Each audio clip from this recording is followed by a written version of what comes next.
Scooby-Doo é sem dúvida um dos desenhos de maior sucesso que já existiu no mundo. A turma do simpático cachorro e o seu amigo um tanto quanto lesado fez a alegria de muitas crianças desde os anos 60 e nunca saiu de moda.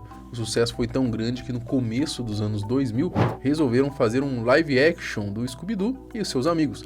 E o responsável por escrever esse filme foi ninguém menos que o ainda iniciando a carreira na época, James Gunn. O homem que anos depois seria o responsável por sucessos como Guardiões da Galáxia, entre outros. Só que o roteirista tem fama de escrever coisas um tanto quanto arrojadas em suas obras, né? E isso foi desde a sua primeira experiência em Hollywood. Na verdade, a versão que saiu nos cinemas não foi a original escrita por James, já que muitas de suas ideias foram tesouradas aí pelos estúdios de criação por acharem muito pesadas aí para um público infantil. Mas o que seriam essas coisas? Uma delas é de chamar o Salsicha de maconheiro, por exemplo. Pensando nessa versão que não foi ao ar, no vídeo de hoje a gente vai conhecer então essa versão adulta do filme do Scooby-Doo. Eu sou o Marcelo Milos, fica comigo que depois a vinheta eu te conto.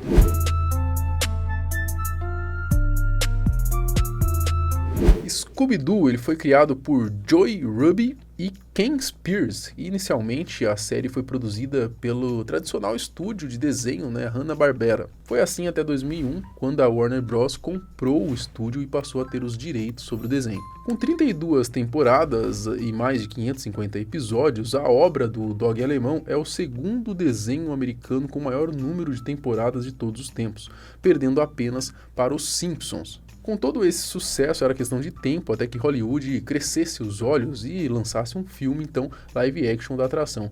Isso aconteceu logo depois que a Warner Bros. Adquiriu o desenho. Em 2002, o filme Scooby-Doo, o filme, dirigido por Raja Gosnell e tendo como roteirista o ainda jovem e sem fama James Gunn, foi lançado e assim como o desenho, fez um enorme sucesso, tanto que teve até uma sequência depois que já não fez tanto sucesso assim, Mas o que pouca gente sabe é que esse primeiro filme que passou nas telonas é na verdade uma versão light do que o James Gunn tinha realmente escrito, tinha em mente no primeiro momento. Então, se prepara aí que agora a gente vai contar para vocês a versão que não foi pro ar, do filme do nosso amado Dog Alemão, a versão proibida. James Gunn é conhecido em Hollywood por seus roteiros mais ácidos, O cara fez, por exemplo, aí Guardiões da Galáxia, Esquadrão Suicida, Peacemaker, que são produções que sempre contêm algumas conotações, piadinhas mais adultas, violência também bastante, palavrão adoidado, piadas pesadas também, enfim, cara, faz parte da assinatura dele,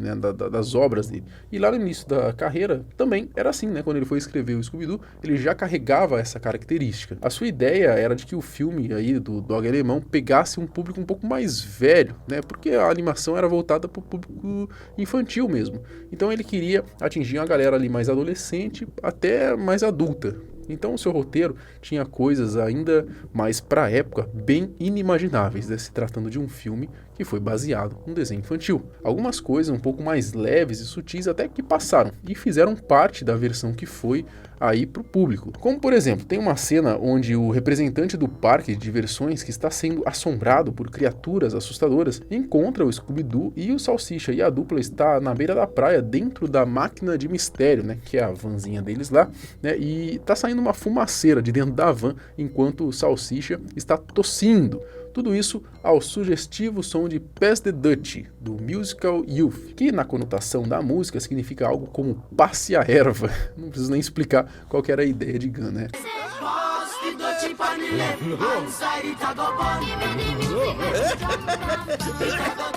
Logo depois da piadinha é mostrado que, na verdade, os amigos eles estavam cozinhando dentro do veículo. Isso é que é torrar. James estava focado em nos mostrar que Salsicha era um monarca de mão cheia. Numa cena do avião, somos apresentados então a personagem Mary Jane, que é a crush aí do maconheiro. O lugar dela é ao lado do Salsicha, que já se apaixona pela moça só de descobrir o nome dela. Ele diz assim, puxa vida, esse é o nome que eu mais gosto. E para quem não sabe, lá na cultura americana, Mary Jane é a gíria para marihuana, que é a famosa aí ervinha do capiroto. Nunca encontrei outra pessoa que adorasse biscoitos Scooby. Eu? Sou Mary Jane. Puxa vida, esse é o nome que eu mais gosto. Jura? Juro. Mesmo. É maconha. Conha doido. Em outro ponto do filme, Fred é confrontado por Velma por sempre a escolher por último para as missões, priorizando a Daphne, por motivos óbvios, né? Mas o galã da turma responde para a amiga o seguinte, abre aspas, eu sou um homem de conteúdo, barangas que nem você também me deixam excitado. Muito bom, né, para um filme para criança. Conheço você. Só se liga em modelos de biquíni. Não! Olha, eu sou um homem de conteúdo. Barangas que nem você também me deixam excitado.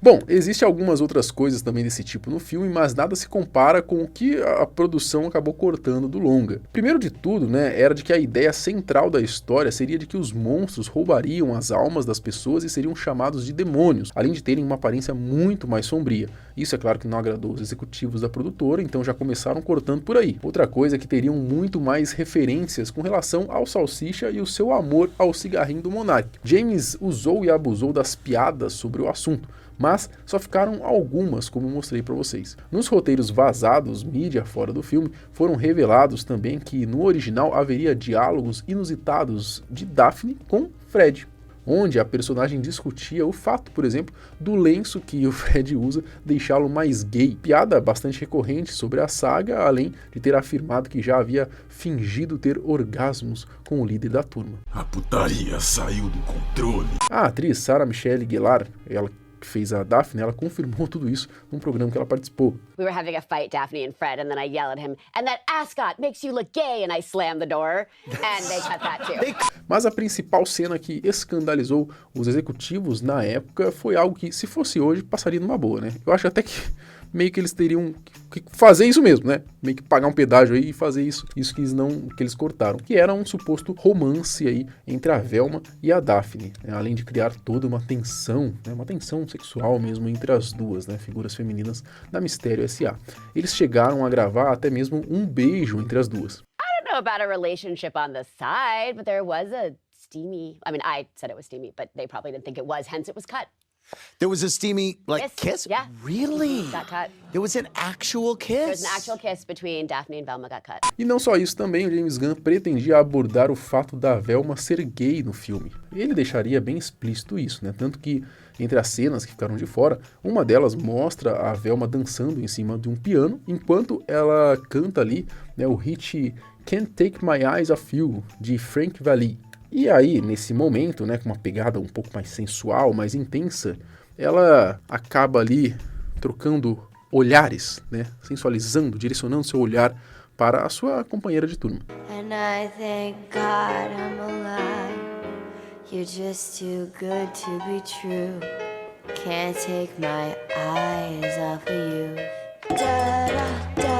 Também ficou de fora, na versão final, uma cena em que havia uma dança de biquíni no vestiário. Fora essas coisas, eles também mudaram os decotes das personagens, que em diversos momentos foram reduzidos com o uso de computação gráfica. Enfim, Scooby-Doo, o filme, é até hoje um dos melhores live-action adaptados de desenhos animados que já existiu no cinema, né?